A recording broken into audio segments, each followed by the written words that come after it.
그리스의 철학자 중에 소크라테스라는 사람이 있어요. 그 사람이 어떤 말로 유명하냐면 너 자신을 알라라는 그 말로 굉장히 유명한, 이 사람에 대해서는 몰라도 너 자신을 알라 이 문장 하나는 아마 우리 성도님들도 다 알고 계실 것입니다. 너 자신을 알라라는 이 말은요, 내가 누구인지를 알아야 된다라는 그러한 말이에요. 내가 누구인가라는 그 말을 조금 어려운 말로요, 정체성이라고 얘기합니다. 정체성. 나는 누구인가에 대한 정의인 것이죠. 우리 성도님들은요, 내가 누구다라고 생각하십니까? 네. 한번 질문을 해볼까요? 우리 성도님들 한번 생각해 보세요. 나는 누구입니까? 그렇죠. 네. 또 뭐 그 위에도 우리 성도님들이 나는 누구이지? 나는 누구지? 누구의 엄마인가? 누구의 아빠인가? 나는 어떤 존재인가라는 것을 우리가 생각해 볼 필요가 있습니다. 왜냐하면 그것을 정확하게 아는 것은 너무나 중요합니다.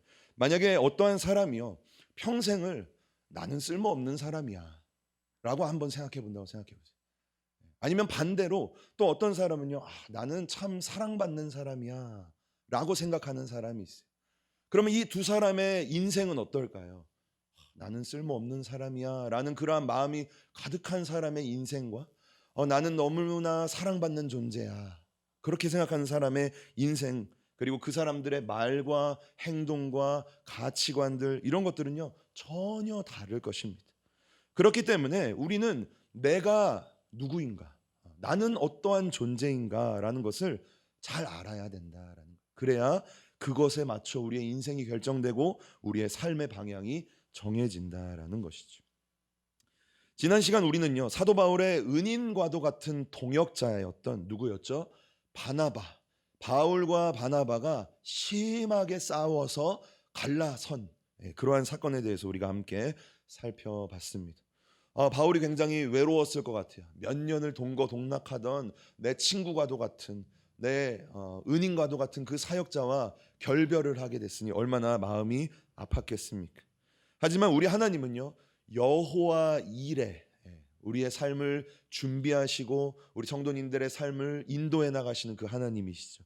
우리 하나님은요, 오늘 사도행전 16장을 보면 여호와 이레의 하나님, 이 바나바와 바울이 갈라지자 바울에게 새로운 또 동역자를 허락해 주시는 그러한 하나님이십니다.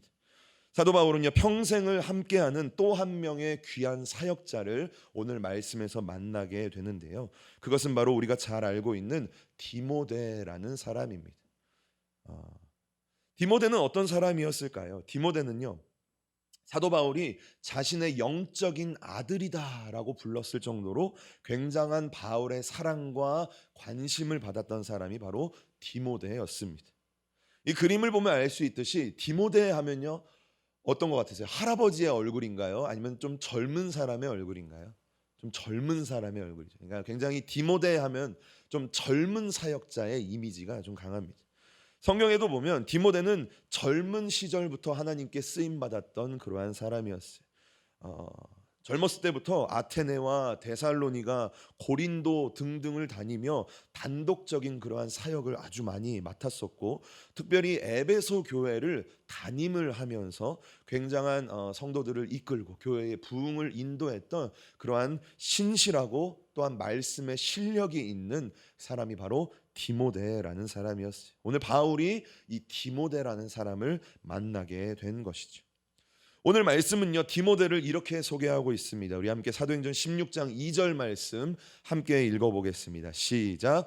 디모데는 루스드라와 이고니온에 있는 형제들에게 칭찬받는 자니. 아멘. 디모데는 어떤 사람이었습니까? 칭찬을 받는, 이 루스드라와 이고니온이라는 도시 전체 많은 사람들에게 칭찬받는 사람이었어요. 이 디모데는 어디 출신 사람이냐면요, 루스드라라는 지역의 출신이었습니다. 이 루스드라 하면 좀 기억에 나실지 모르겠는데 1차 선교 여행 때 어떤 일이 있었냐면 바울과 바나바를 제우스와 헤르메스로 알고 제사를 드리려고 했다. 그 장소가 바로 루스드라라는 곳이었어요. 이 당시에 1차 선교 여행 때 바울이 복음을 증거할 때 이 디모데가 바울을 통해서 회심을 하게 됩니다. 그리고 예수님을 영접하는 그러한 경험을 하게 되는 거죠. 그리고 일정 시간 바울과 디모데가 이제 떨어져 있다가 다시 이제 바울이 2차 선교 여행을 할 때에 디모데를 다시 만나게 된 거예요. 다시 만나니까 이 디모데가 아주 믿음도 더 성장하고 아주 잘생기고 아주 멋진 그런 사역자, 그러한 칭찬받는 사람이 되어 있었던 것입니다. 사실 이 디모데라는 사람은요, 정통 유대인이 아니었어요. 엄마는 유대인이었고 아빠는 헬라인이었습니다. 그래서 혼혈, 그러니까 정통 유대인이 아니었던 사람인 것이죠. 또한 이 디모데가 자란 이 루스드라라는 곳은 아까 제가도 말씀드렸지만 이방 종교가 굉장히 성행했던, 그러니까 기독교가 많이 있는 그러한 도시가 아니라 다른 신들을 많이 섬겼던 그러한 도시였다라는 거예요. 그러니까 이 디모데가 그러한 환경 속에서, 그러한 배경에서 자라났던 거죠. 정통 유대인도 아니었고 이 도시 자체, 문화 자체가 뭐 하나님을 섬기는 그러한 문화가 전혀 아니었던 것이에요. 그런데 이러한 환경 속에서 자랐던 디모데가요, 젊은 나이에도 불구하고 교회의 지도자가 되었다. 아주 신실한 하나님의 사람이 되었다라는 것입니다. 그러면 어떻게 디모데는 그러한 믿음의 사람이 될 수가 있었을까요? 첫 번째 우리가 오늘 살펴볼 내용이 바로 이 디모데의 믿음에 관한 그러한 내용인데요. 디모데 후서의 말씀을 보면 바울은 디모데의 믿음에 대해서 이렇게 설명합니다. 디모데 후서 1장 5절 말씀인데요. 우리 함께 읽어보겠습니다. 시작. 이는 내 속에 거짓이 없는 믿음을 생각함이라. 이 믿음은 먼저 내 외조모 로이스와 내 어머니 유니게 속에 있더니 내 속에도 있는 줄을 확신하노라. 아멘. 바울은요, 디모데의 거짓 없는 믿음, 그 순수한 믿음을 칭찬을 하면서 누구에 대해서 이야기하고 있습니까? 이 믿음은 누구에게서 왔대요? 외조모, 그러니까 외할머니인 로이스, 그리고 디모데의 어머니인 유니게로부터 상속받은 믿음이다라는 것을 이야기를 하고 있는 것이죠. 또한 디모데후서 3장 15절 말씀을 보시면요, 바울이 디모데에게 이렇게 말하는 거예요. 디모데야, 너가 어려서부터 성경을 알아왔던 것처럼 이라고 기타 등등 이렇게 말하는 거죠. 그러니까 디모데는 어떠한 환경 속에서 자랐습니까? 어려서부터 성경을 배우고 성경의 지식을 아는 그러한 환경 속에서 자라났다. 그러면 이 성경은 누가 알려줬을까요? 아빠가 알려줬을까요? 아니죠. 아빠는 어떤 사람입니까? 이방인이에요. 헬라인이에요. 성경에 대해서 몰라요. 그럼 누가 알려줬을까요? 엄마가, 그리고 더 나아가서 외할머니가 하나님의 말씀에 대해서, 그리고 믿음에 대해서 이 디모데에게 가르쳐 준 것이지. 그래서 디모데는 이방 지역에 살았고 이방 종교가 성행했던 그러한 도시, 그리고 정통 유대인이 아님에도 불구하고 어려서부터 신앙 속에서, 믿음 안에서 자라왔던 그러한 사람이었다. 그래서 디모데는 젊은 나이에서부터 신실한 하나님의 사람으로 자라날 수 있었다라는 것입니다.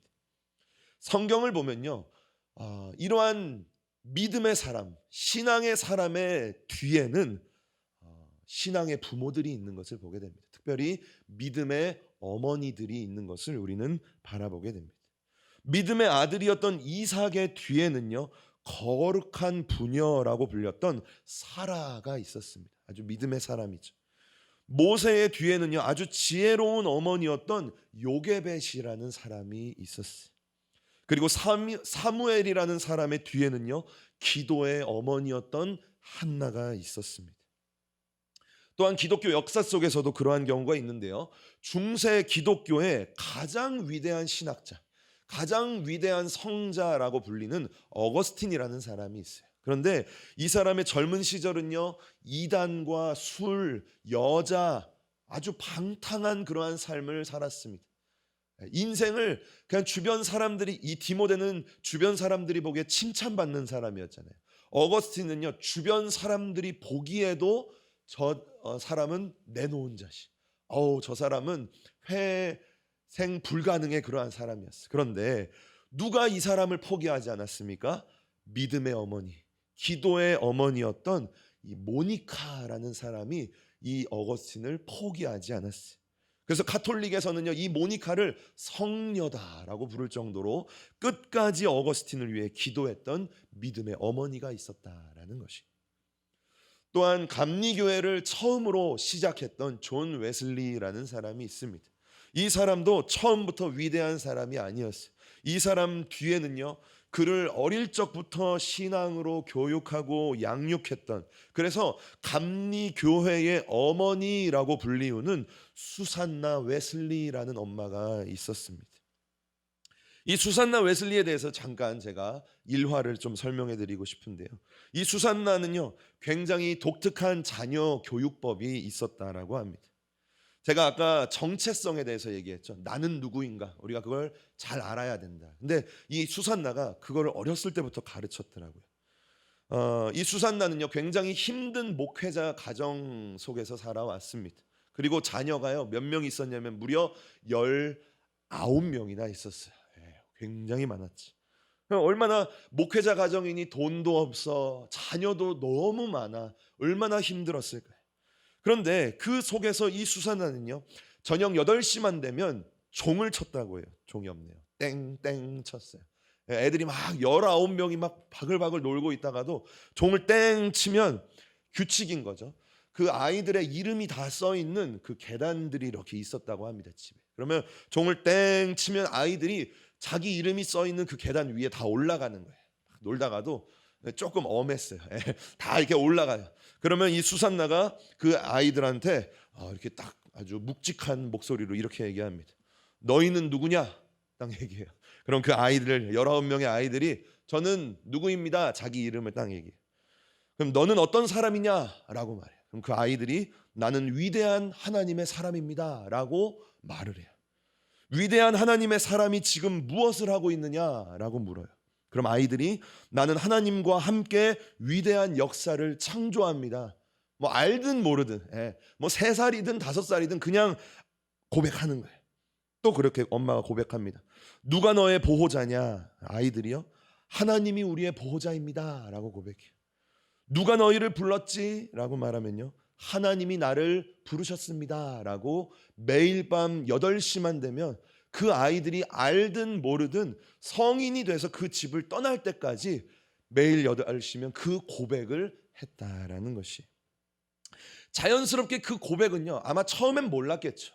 그 어린 아이들이 몰랐겠죠. 하지만 점점 자라날수록 그 고백이 그 마음에, 그 생각에, 그 아이들의 마음속에 각인이 되는 거예요. 그리고 나는 하나님의 사람이구나.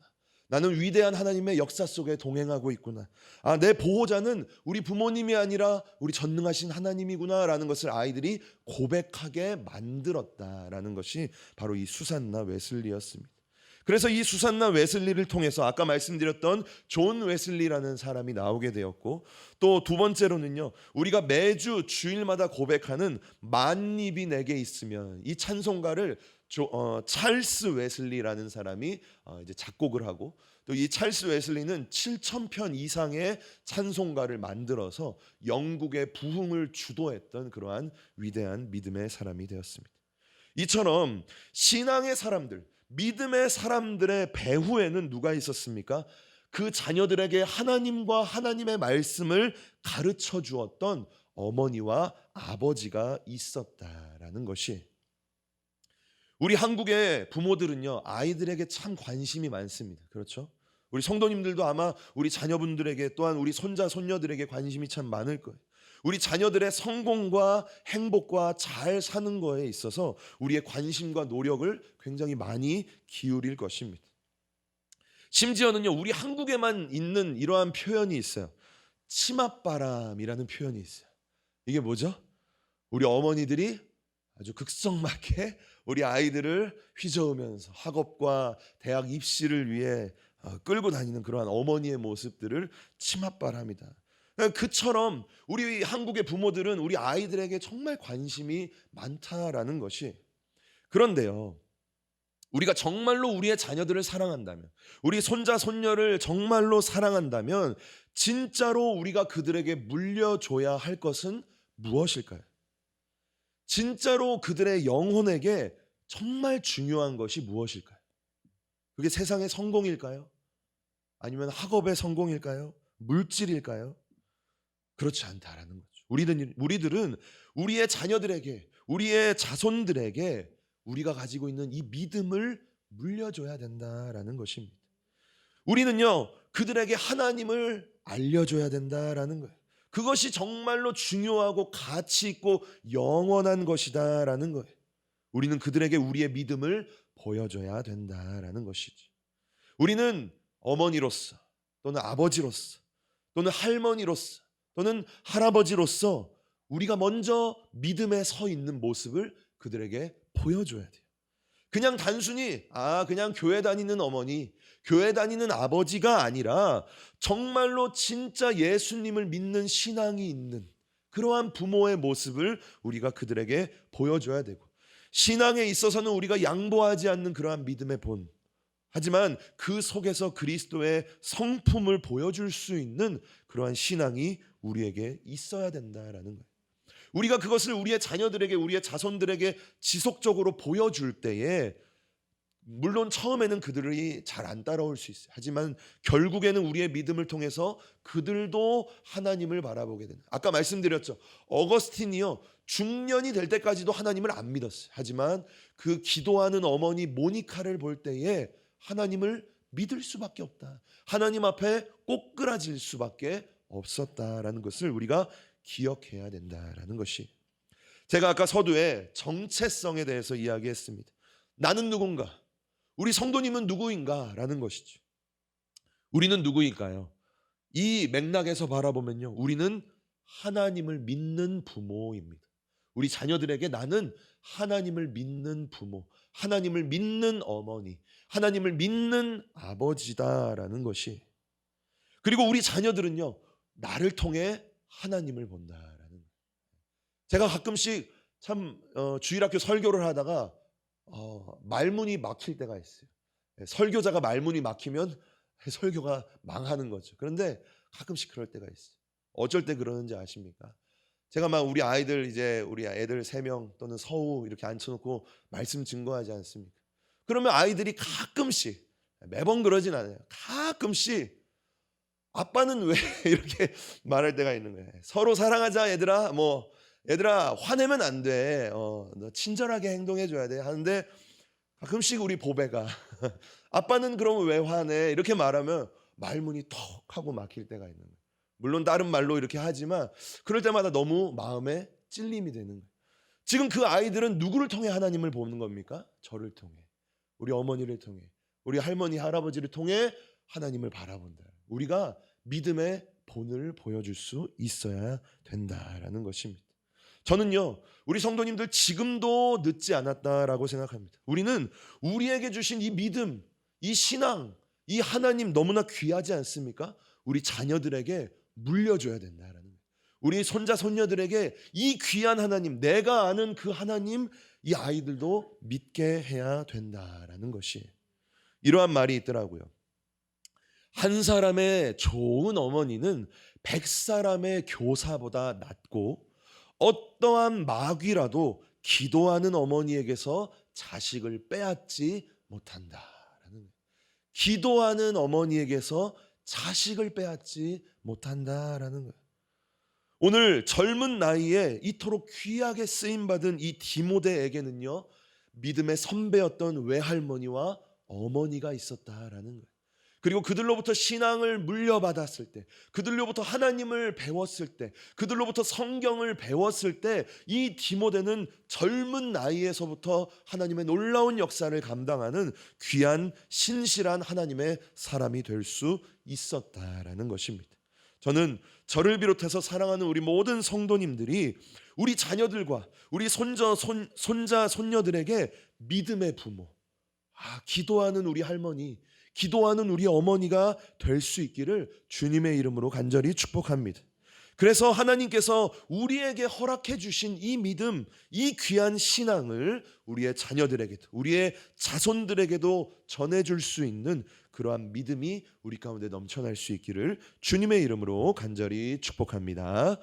자, 첫 번째 내용은 디모데의 믿음에 대한 내용이었고요. 두 번째 내용은요, 오늘 말씀을 보면 바울의 이상한 행동을 하나 발견을 하게 되는데 그걸 좀 함께 나누도록 하겠습니다.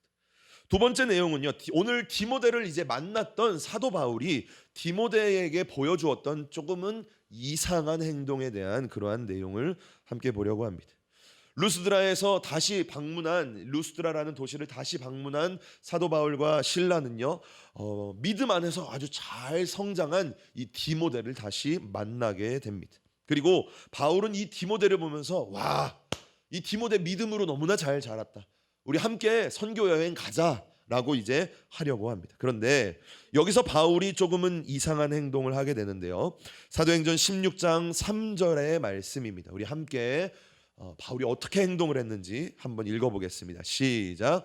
바울이 그를 데리고 떠나고자 할새 그 지경에 있는 유대인을 인하여 그를 데려다가 할례를 행하니 이는 그 사람들이 그에 붙이는 헬라인인 줄 알미더라. 아멘. 바울이 오늘 디모데에게 어떠한 행동을 합니까? 3절 말씀을 보면요, 뭘 행했어요? 할례를 행했다라는 것을 말하고 있어요. 이 디모데가 아마 이 당시가 20세 이상 정도 되는 굉장히 젊죠. 그런데 그러한 성인에게 할례를 행했다라는 거예요. 정통 유대인이 아니었던 이 디모데에게 오늘 사도 바울이 할례를 행했던 것입니다.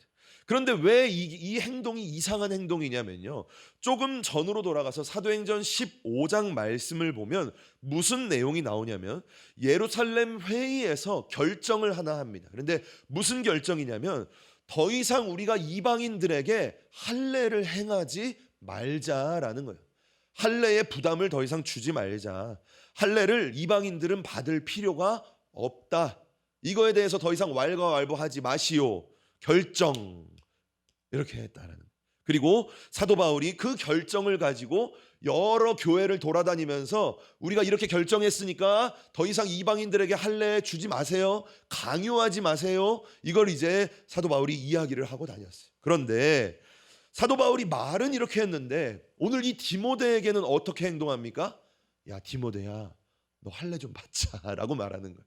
그리고 이 정통 유대인이 아니었던 디모데에게 오늘 할례를 행했다라는 것이 자신이 했던 말과 행동이 앞뒤가 안 맞는 그러한 모습을 오늘 보여주고 있는 것이지. 그런데 바울이 왜 이렇게 모순적인 행동을 했을까요? 고린도전서 10장 31절 말씀을 보면 이런 말씀이 있습니다. 너무나 중요한 말씀이죠. 우리 함께 읽어보겠습니다. 시작. 그런즉 너희가 먹든지 마시든지 무엇을 하든지 다 하나님의 영광을 위하여 하라. 아멘. 너무 중요하니까 한 번 더 읽어볼까요? 시작. 그런즉 너희가 먹든지 마시든지 무엇을 하든지 다 하나님의 영광을 위하여 하라. 아멘. 오늘 우리는요, 정체성에 대한 얘기를 자주 하고 있어요. 나는 누구이냐?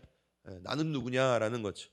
우리는 누구입니까, 성도님들? 우리는요, 아까 우리 강도사님이 말한 것처럼 우리는 하나님의 자녀. 우리는 그리스도인이다라는 거예요. 나는 그리스도인이다라는 거죠. 그러면 그리스도인은 어떠한 사람입니까? 오늘 고린도전서 10장 31절 말씀을 보면 그리스도인은요, 무엇을 하든지 하나님의 영광을 위해서 사는 사람, 그 사람이 바로 그리스도인이다라는 거예요. 오늘 사도 바울은요, 무엇을 하든지 하나님의 영광을 위해서 행동했던, 살았던 사람입니다. 바울이 이방인들에게 더 이상 할례 받지 마세요 라고 말한 것도 뭘 위해서? 하나님의 영광을 위해서. 그리고 오늘 디모데에게 야, 할례 좀 받자 라고 말한 것도 뭘 위해서? 하나님의 영광을 위해서 행한 일이다라는 것이죠. 바울의 이러한 마음은요, 고린도전서에 또 잘 기록이 되어 있는데 고린도전서 7장 19절 말씀 상반절만 우리 함께 읽어보겠습니다. 시작. 할례 받는 것도 아무것도 아니요 할례 받지 아니하는 것도 아무것도 아니로되. 아멘. 여기에서 우리는 바울의 마음을 알 수 있어요. 바울이 뭐라고 말하고 있습니까? 할례 그거 받아도 되고 안 받아도 된다. 받아도 되고 안 받아도 돼. 그냥 하나님의 말씀, 하나님의 계명만 잘 지키면 돼. 이게 사도 바울의 마음이었어요. 그래서 이방인들에게 뭐라고 말합니까? 할례 너무 부담 갖지 마세요. 안 받아도 됩니다. 하나님의 말씀만 잘 지키면 됩니다라고 이방인들에게 말한 거예요. 그런데 또 한편으로 사도 바울 안에 어떠한 마음이 있었냐면 이러한 마음이 있었어요. 고린도전서 9장 20절인데 조금 길지만 바울의 마음을 생각하면서 함께 읽어보겠습니다. 시작. 유대인들에게는 내가 유대인과 같이 된 것은 유대인들을 얻고자 함이요, 율법 아래에 있는 자들에게 내가 율법 아래에 있지 아니하나 율법 아래에 있는 자같이 된 것은 율법 아래에 있는 자들을 얻고자 함이요. 아멘. 오늘 바울이 디모데에게 야 할례 좀 받자라고 말한 건요, 누구 때문이었냐면 유대인들 때문이었어요. 유대인들 때문.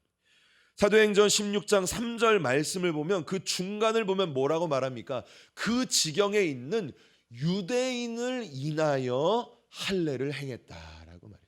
유대인들 때문에 디모데에게 할례를 줬다라고 말하고 있는 것이죠. 바울이 생각을 한 거예요. 이제 디모데를 데리고 내가 좀 선교를 해야겠는데, 이 디모데가 정통 유대인이 아니거든요. 아버지가 헬라인이었어요. 이방인이었어요.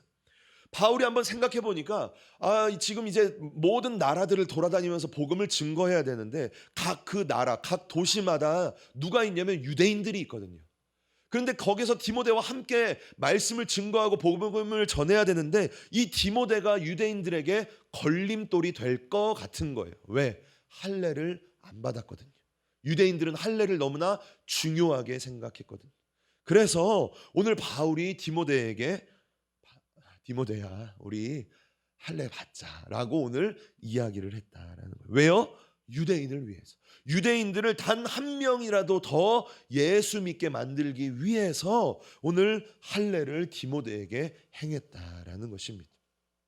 어떤 사람들은요, 바울의 이러한 모습을 보고 야 이랬다 저랬다 참 줏대없다, 너무 기회주의자 아니야? 라고 말씀을 하기도 합니다. 하지만 바울은요 분명한 사람이었어요. 바울의 정체성은요 늘 명확한 사람이었어요. 바울의 정체성은 무엇입니까? 나는 그리스도인이다라는 거예요. 나는 하나님의 사도다라는 거예요. 나는 무엇을 하든지 먹든지 마시든지 무엇을 하든지 나는 하나님의 영광을 위해서 행하는 사람이야. 나는 단 한 사람이라도 예수를 믿게 하기 위한 사람이야. 이것이 바울에게 늘 명확했다라는 거예요. 그거에 있어서 바울은 절대 흔들림이 없었습니다. 우리는요 우리의 정체성을 이처럼 명확하게 알고 있어야 됩니다. 나는 누구인가 라는 거죠. 우리 성도님들은 누구인가, 이걸 우리가 명확하게 알고 있어야 된다라는 거예요. 우리에게는요 아까도 말씀드렸지만 여러 가지의 모습들이 있습니다. 누군가의 어머니이고 나는 누군가의 아버지예요. 누군가의 자녀일 수도 있고 누군가의 친구일 수도 있고 누군가의 형제 자매이기도 하다라는 것입니다. 가정에서, 직장에서, 세상 속에서 우리는 여러 가지의 모습을 가지고 우리의 삶을 살아갑니다. 하지만 그 여러 가지의 모습보다 우리가 가장 먼저 앞세워야 될 우리의 모습이 있다라는 거예요. 항상 잊지 말아야 할 것, 항상 우리의 머릿속에 늘 각인시켜야 할 우리의 정체성이 있다라는 것입니다. 그것이 무엇입니까? 그것이 바로 나는 그리스도인이다라는 거예요. 나는 예수 믿는 사람이다라는 거예요. 우리 한번 따라해 볼까요? 한번 큰 목소리로 한번 따라해 주시기 바랍니다. 나는 그리스도인이다. 한 번 더. 나는 예수 믿는 사람이다. 이것이 늘 우리 안에 각인되어 있어야 된다라는 거예요. 우리는요 누군가의 엄마, 누군가의 아빠이기 전에 나는요 예수님을 믿는 아빠, 예수님을 믿는 엄마여야 된다라는 거예요. 나는 누군가의 아들, 누군가의 딸이기 전에 나는 누구입니까? 나는 예수님을 믿는 아들, 나는 예수님을 믿는 딸이다라는 거예요. 나는 누군가의 친구, 누군가의 형제, 누군가의 상사, 누군가의 직원이기 전에 나는 예수님을 믿는 누구다라는 것을 우리가 늘 머릿속에 기억해야 된다라는 거예요. 그것이 우리의 마음과 생각 속에 각인되면요 우리의 삶은 변화가 되게 되어 있습니다. 한번 생각해 보세요. 내가 그저 누군가의 남편, 누군가의 아내라고 생각할 때에 말하는 것과 내가 예수 믿는 남편, 예수 믿는 아내라고 생각할 때의 말과 행동은요 전혀 다르다라는 거예요. 그렇죠? 변화가 된다라는 거예요. 그러므로 우리는 우리의 이 정체성, 나는 예수 믿는 사람이야. 어디를 가든, 시장을 가던, 어디 동네를 돌아다니던, 전도를 하던, 아니면 우리의 뭐 가족들과 상대를 하던, 뭐가 우리의 마음속에 늘 있어야 됩니까? 나는 예수 믿는 사람이야 라는 게 우리의 마음속에, 우리의 정체성에 분명하게 있어야 된다라는 것이. TV 프로그램을 보면요 이러한 프로그램이 있어요. 없어진 지 한참 됐는데, 나는 가수다. 한 번쯤은 우리 성도님들 들어봤을 것 같아요. 그리고 요즘에도 이런 프로그램 우리 어른들이 굉장히 좋아하시죠. 나는 자연인이다 라는 그러한 프로도 있어요. 그런데 제가 이런 프로그램들을 좀 보면요 여기에는요 그냥 아무나 막 출연시키지 않는다라는 거예요. 가수들 중에서도요 아주 탁월하고 아주 실력 있는 아주 대표적인 사람만 그 나는 가수다에 올라와서 노래를 부르고 경연을 하고 막 1등이 되고 막 이런 걸 이제 하는 거예요. 나는 자연인이다 이 프로그램도 보면요 그냥 뭐 아무나 뭐 살고 있는 사람 데려오는 게 아니라 정말 그 자연 속에서 잘 어울리고 있는, 정말 그 속에서 진짜 자연인인 그 사람들을 섭외해서 출연을 시킨다라는 거예요. 진짜만이 그 프로그램에 나올 수 있다라는 거예요. 하늘나라에는요 그리스도인의 이름이 적혀 있는 생명책이 있습니다. 그런데 그 생명책에는요 아무 이름이나 기록이 되어 있지 않아요. 그 생명책에는 어떠한 사람들이 기록되어 있습니까? 진짜 그리스도인. 그렇죠? 이 세상 속에서 나는 그리스도인이야 라는 것을 마음껏 보여주는 사람들, 믿지 않는 사람들에게도 내가 예수 믿는 사람이라는 걸 보여줄 수 있고, 내 옆집에 살고 있는 사람에게도 나는 예수 믿는 사람이라는 걸 보여줄 수 있고, 믿지 않는 우리 가족들에게도 교회 안에서는 당연히 보여주니까, 믿지 않는 우리 가족들에게도 나는 예수 믿는 형제야, 나는 예수 믿는 자매야 라는 것을 보여줄 수 있는 그러한 진짜 그리스도인만이 그 생명책에 이름이 기록되어 있다라는 것이.